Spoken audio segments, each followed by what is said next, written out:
Vous marchez dans votre rue commerçante habituelle, ou vous parcourez les allées de votre centre commercial préféré, et soudain vous voyez ces immenses affiches orange fluo, liquidation totale avant fermeture définitive. Ce n'est pas une alu, ce n'est pas un cas isolé, c'est une véritable hécatombe. Des enseignes qui ont bercé notre enfance, des géants de l'habillement, de la chaussure, ou même de l'alimentaire, sont en train de s'effondrer les uns après les autres. En France, le paysage de la consommation est en train de muter radicalement, laissant derrière lui des rideaux de fer baissés et des galeries marchandes qui ressemblent de plus en plus à des villes fantômes. Pourquoi des millions de clients fidèles ont-ils soudainement déserté ces magasins? Est-ce la faute d'Amazon, de l'inflation, ou simplement d'un modèle qui ne nous fait plus rêver? Aujourd'hui, on va plonger dans les coulisses de 15 grandes enseignes qui ferment leurs portes partout dans l'Hexagone. Attachez votre ceinture, car ce que vous allez découvrir sur la santé de vos magasins préférés risque de vous laisser sans voix. On commence fort avec un nom qui a longtemps été synonyme du chic accessible en centre-ville, Camaïeu. C'est sans doute l'un des traumatismes les plus frappants pour le commerce français, laissant des milliers de salariés sur le carreau. Comment une enseigne qui habillait une femme sur deux en France a-t-elle pu s'évaporer? Le secret, c'est une déconnexion totale avec l'époque. Camaïeu est resté coincé dans les années 2000 alors que le monde passait au numérique et à la seconde main. Les clientes ont fini par trouver les collections trop basiques, les magasins trop vieillissants, et surtout elles ont trouvé mieux et moins cher ailleurs. Même si la marque tente aujourd'hui un retour timide sous l'aile de Célio, le traumatisme des boutiques vides en plein cœur de nos villes reste une plaie ouverte. On enchaîne avec un géant de la chaussure que tout le monde connaît, André. Qui n'a jamais acheté une paire de bottines ou de derby chez André? C'est une institution qui a plus de 100 ans. Pourtant, l'enseigne a traversé plusieurs redressements judiciaires ces dernières années. Le problème ici, c'est le positionnement prix. André se situait dans ce ventre mou du marché. Trop cher pour rivaliser avec les enseignes de fast fashion comme Zara ou H&M, mais pas assez luxueux pour retenir une clientèle prête à investir dans la qualité. Ajoutez à cela l'explosion du marché de la basket et de Vinted, et vous avez le cocktail parfait pour une chute libre. Aujourd'hui, les boutiques André se font de plus en plus rares. Et chaque fermeture est un coup de massue pour le patrimoine commercial français. Mais le textile n'est pas le seul secteur à souffrir. Regardez ce qui se passe chez San Marina. C'est une hécatombe identique. L'enseigne de chaussures a dû baisser le rideau de tous ses points de vente en 2000. Pourquoi? Parce que le modèle économique ne tenait plus. Maintenir des boutiques physiques dans des emplacements premium coûte une fortune en loyer alors que la marge sur les chaussures ne cesse de fondre à cause de la hausse des coûts de production. Les clients ne sont plus prêts à payer 100 € pour des chaussures qu'ils peuvent trouver à 40 € sur des sites discount ou qu'ils ne portent même plus au profit des sneakers. San Marina, c'est l'exemple type de l'enseigne qui n'a pas vu venir le changement de style de vie des Français, qui privilégia désormais le confort et le sport au détriment de l'élégance classique. Passons maintenant à un secteur qui nous touche tous au quotidien, l'alimentaire, avec le cas de Casino. C'est sans doute le séisme le plus massif de la décennie dans la grande distribution. Le groupe Casino, criblé de dettes, a été contraint de vendre la quasi-totalité de ses hypermarchés et supermarchés à Intermarché, Auchan et Carrefour. Pour vous le client, cela signifie des changements d'enseigne massifs, mais aussi des fermetures sèches d'entrepôts ou de sièges sociaux. Les prix pratiqués par Casino étaient devenus beaucoup trop élevés par rapport à la concurrence. En période d'inflation, le client français est devenu un expert pour comparer les prix au centime près. Casino a perdu cette guerre des prix, et le résultat est une déstructuration totale d'un groupe historique. De nombreux magasins ferment pour être transformés, mais certains ne rouvriront jamais, laissant des quartiers entiers dans des déserts alimentaires. Restons dans le domaine de la maison avec Ibita.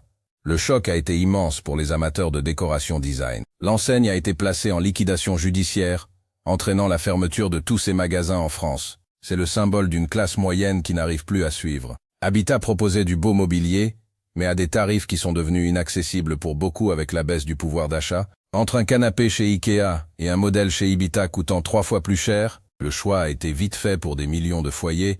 Le manque d'investissement dans l'outil de production et une gestion compliquée ont fini d'achever ce géant du design qui faisait autrefois la fierté de nos centres commerciaux. Parlons maintenant de l'habillement masculin avec Burton of London.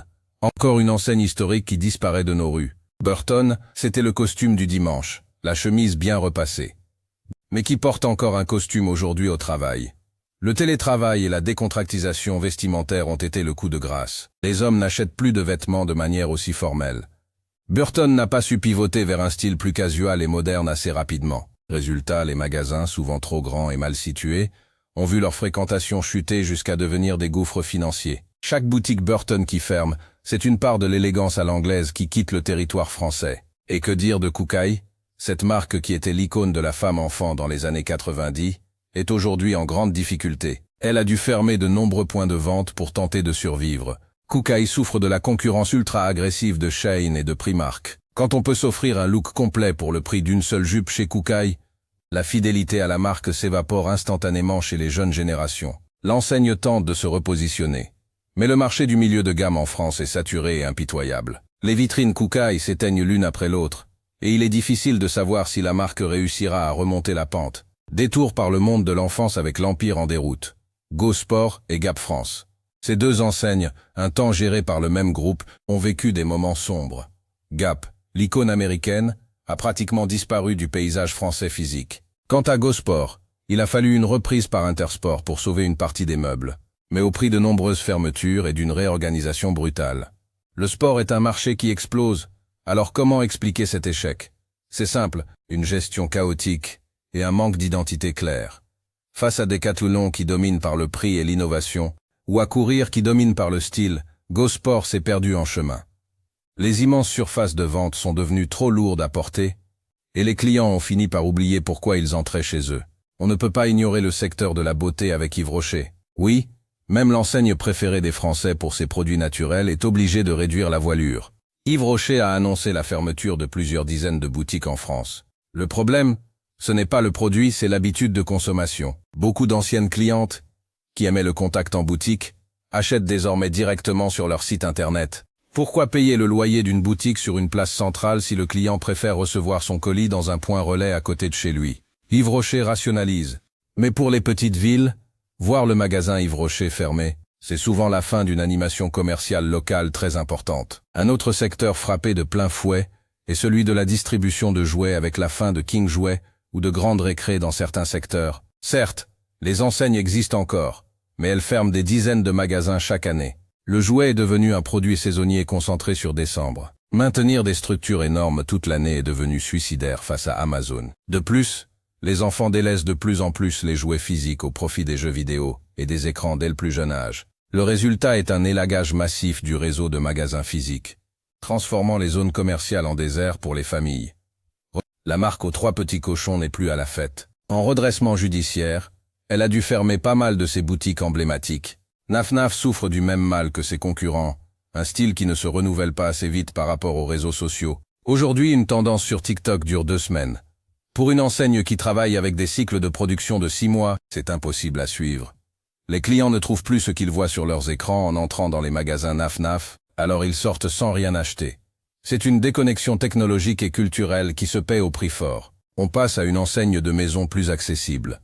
Alinéa. L'enseigne de déco a dû drastiquement réduire son nombre de magasins, passant par une étape de faillite pour repartir sur des bases plus petites. Alinéa a été victime de la domination écrasante d'IKEA et de l'essor phénoménal d'Action. Oui, Action. Le discounté, qui a raflé tout le budget décoration des Français. Pourquoi acheter un vase chez Alinéa quand vous pouvez en trouver un similaire pour 3 € chez Action? Alinéa a dû se recentrer sur le sud de la France et abandonner de nombreux territoires, laissant de grands hangars vides derrière elle.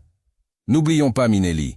Dans le secteur de la chaussure, c'est une autre marque premium qui vacille. Minelli a été mise en vente et subit des fermetures de magasins en cascade.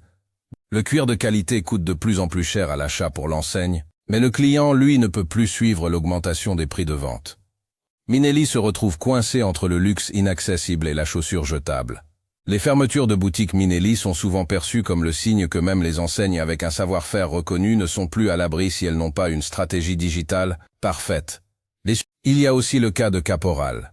La marque de jeans marseillaise a elle aussi connu des turbulences majeures. Le jean est devenu un produit ultra banalisé qu'on achète en grande surface ou chez les géants du web. Caporal, avec ses prix autour de 80 ou 9,90 €, a eu du mal à justifier sa valeur ajoutée auprès d'une clientèle jeune qui préfère le vintage ou la fast fashion.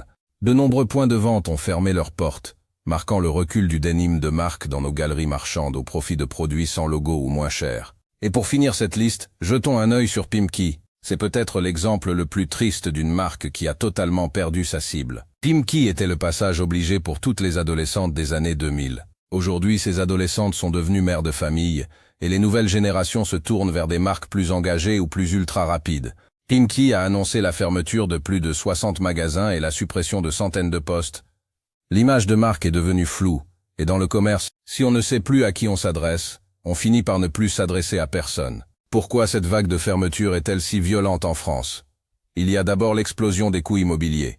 Les loyers commerciaux en centre-ville ou dans les grands centres commerciaux sont devenus démentiels. Pour qu'une boutique de vêtements soit rentable, elle doit vendre une quantité de pièces astronomiques chaque jour. Or, avec l'inflation, le budget plaisir des Français a été le premier à être sacrifié. On préfère payer nos courses alimentaires plus cher que de s'acheter un troisième jean ou une écharpe de marque. Les enseignes se retrouvent avec des charges qui augmentent alors que leur chiffre d'affaires stagne ou baisse. Ensuite, il y a le boom de la seconde main. Vinted a littéralement changé la donne en France. Pourquoi aller acheter un haut neuf à 30 € chez Naf quand on peut trouver exactement le même modèle pour 5 €, déjà porté, sur une application? Les Français sont devenus les champions d'Europe de la seconde main, par souci d'économie mais aussi par conscience écologique. Ce changement de mentalité est une lame de fond qui est en train de détruire le modèle de la fast fashion traditionnelle à la française. Les magasins physiques deviennent des showrooms où on regarde le produit avant de chercher son équivalent d'occasion sur Internet. Le e-commerce, bien sûr, continue de grignoter des parts de marché. Amazon, Zalando, Shein, ces plateformes n'ont pas de magasins physiques à chauffer, pas de vitrines à décorer et pas de personnel de vente en présentiel partout sur le territoire. Leur agilité leur permet de proposer des prix que les enseignes physiques ne peuvent tout simplement pas égaler. En France, la logistique s'est tellement améliorée qu'on peut être livré en 24 heures partout. Pour beaucoup de clients, l'effort de se garer en ville ou de payer un parking de centre commercial n'en vaut plus la peine. L'inflation alimentaire a aussi un effet indirect dévastateur. Quand on passe de 400 à 600 € de budget courses par mois pour sa famille, les 200 € manquants sont directement retirés du budget shopping, déco ou loisirs. Les Français font des arbitrages. Ils délaissent les enseignes de milieu de gamme pour se ruer chez les discounters comme Action, Lidl ou Primaprix. On assiste à une bipolarisation de la consommation. Soit c'est du très haut de gamme pour les plus aisés, soit c'est du discount radical pour le reste de la population. Les 15 enseignes citées aujourd'hui sont pour la plupart dans ce milieu de gamme qui est en train de se vider totalement. Une autre raison méconnue, c'est le vieillissement des centres commerciaux. Beaucoup ont été construits dans les années 70 ou 80 et ne correspondent plus du tout aux attentes actuelles. Ils sont souvent sombres, difficiles d'accès sans voiture, et proposent tous les mêmes boutiques. L'effet de lassitude est réel. Les clients préfèrent désormais les retail parks à ciel ouvert, plus rapides d'accès, ou alors des centres-villes piétonnisés et végétalisés. Les enseignes qui ont misé tout leur développement sur ces vieux centres commerciaux sont aujourd'hui prises au piège. La gestion du personnel est aussi un cri d'alarme. Entre les grèves, les difficultés de recrutement et les hausses nécessaires de salaire pour compenser l'inflation, la gestion humaine est devenue un casse-tête. Certaines enseignes préfèrent fermer des magasins plutôt que de devoir gérer des conflits sociaux ou des manques d'effectifs chroniques qui dégradent l'expérience client. Un magasin où les rayons sont mal rangés et où il n'y a personne pour vous conseiller ne retiendra pas le client, qui préférera retourner sur son écran. Le changement climatique joue aussi un rôle. On assiste à un décalage des saisons. Les collections d'hiver arrivent en magasin en septembre alors qu'il fait encore 25 degrés. Les enseignes se retrouvent avec des stocks de manteaux invendus qu'elles sont obligées de brader très tôt.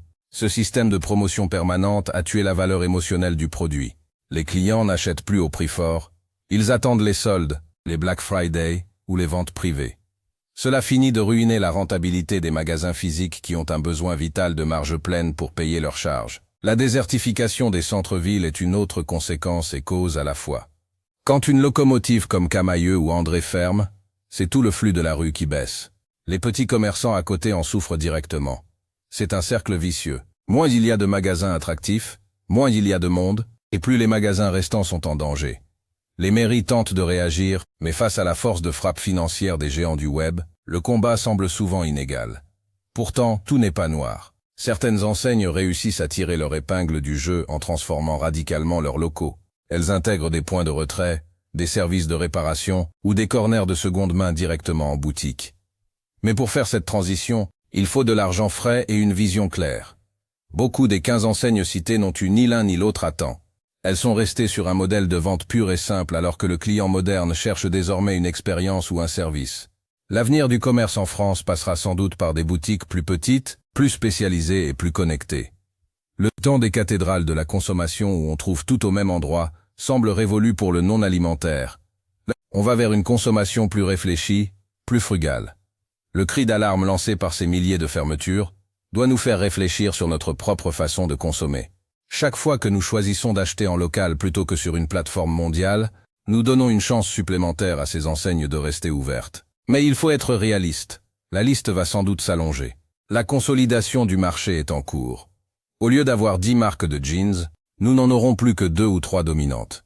C'est une standardisation de notre paysage commercial qui est en train de s'opérer. Les centres commerciaux de demain pourraient bien devenir des centres de loisirs, de santé ou de coworking, plutôt que de simples lieux de vente. La transformation urbaine qui découle de ces fermetures de magasins est un défi immense pour nos villes. Il est aussi intéressant de noter que le Made in France ou le conçu en France ne suffit plus à sauver une marque. Les clients veulent de l'éthique, certes, mais ils veulent surtout que le prix soit justifié. La transparence sur les marges et les lieux de fabrication devient un critère d'achat majeur. Les enseignes qui cachent leur circuit de production perdent la confiance des consommateurs. Et une fois la confiance perdue, le magasin finit inévitablement par fermer. Cette transformation est aussi une opportunité pour de nouveaux acteurs, plus petits, plus agiles, qui ouvrent des boutiques éphémères ou des concept stores très ciblés. Mais ces nouvelles boutiques n'ont pas la capacité d'employer autant de personnes que les grandes enseignes traditionnelles. Le choc social est donc réel et durable. La reconversion des milliers de conseillers de vente spécialisés est l'un des grands enjeux de l'emploi en France pour les prochaines années. En regardant ces 15 enseignes, on comprend que nous sommes à la fin d'un cycle qui a commencé dans les années 60. Le cycle de la consommation de masse, sans limite et sans question. Aujourd'hui, on veut consommer moins, mais mieux. On veut que nos magasins soient des lieux de vie, et non des usines à tickets de caisse. Les enseignes qui l'ont compris survivront. Les autres ne seront bientôt plus que des souvenirs dans notre mémoire collective, remplacés par des panneaux à louer, ou transformés en appartements. Le secret des magasins qui restent ouverts, c'est l'écoute. Ils ne cherchent plus à imposer des collections, ils écoutent ce que le client veut vraiment. Ils utilisent les données pour proposer le bon produit au bon moment, et surtout ils créent une émotion.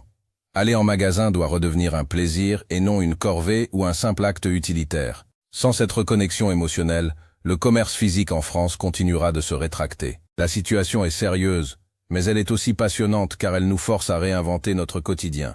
Le commerce a toujours été le reflet d'une société. Si nos magasins ferment, c'est parce que nous changeons. C'est le miroir de nos nouvelles priorités, de nos nouvelles angoisses aussi, face au pouvoir d'achat. Restez attentifs à vos enseignes locales, car derrière chaque rideau métallique qui se baisse, c'est un pan de notre vie quotidienne qui se transforme à jamais. Alors la prochaine fois que vous passerez devant l'une de ces enseignes, posez-vous la question, qu'est-ce qui m'aurait fait entrer et acheter aujourd'hui? La réponse à cette question est peut-être la clé pour sauver ce qu'il reste de nos centres-villes. Car au final, c'est nous, les clients, qui décidons quelles vitrines resteront allumées demain. Le pouvoir est dans votre portefeuille, mais aussi dans vos pieds, selon la direction que vous prenez quand vous sortez de chez vous. Le paysage de la France commerciale est en train de s'écrire, et il est temps d'en être les acteurs conscients plutôt que les simples spectateurs d'une fin d'époque. Chaque fermeture est une leçon. Camaïeu nous a appris qu'on ne peut pas ignorer le digital. Casino nous a montré que le prix reste le juge de paix. Habitat nous a prouvé que même le beau a besoin d'une gestion solide. Ces exemples sont des avertissements pour tout le secteur. Le commerce de demain sera soit radicalement différent, soit il ne sera pas. C'est une révolution silencieuse, faite de pancartes clouées et de stockage bradé, mais elle est bien réelle et elle change notre France chaque jour un peu plus. Soyez vigilants, soyez des consommateurs informés, et rappelez-vous que la vie de nos quartiers dépend aussi de nos choix en rayon. La bataille pour le commerce physique français est loin d'être terminée, mais elle est entrée dans sa phase la plus critique.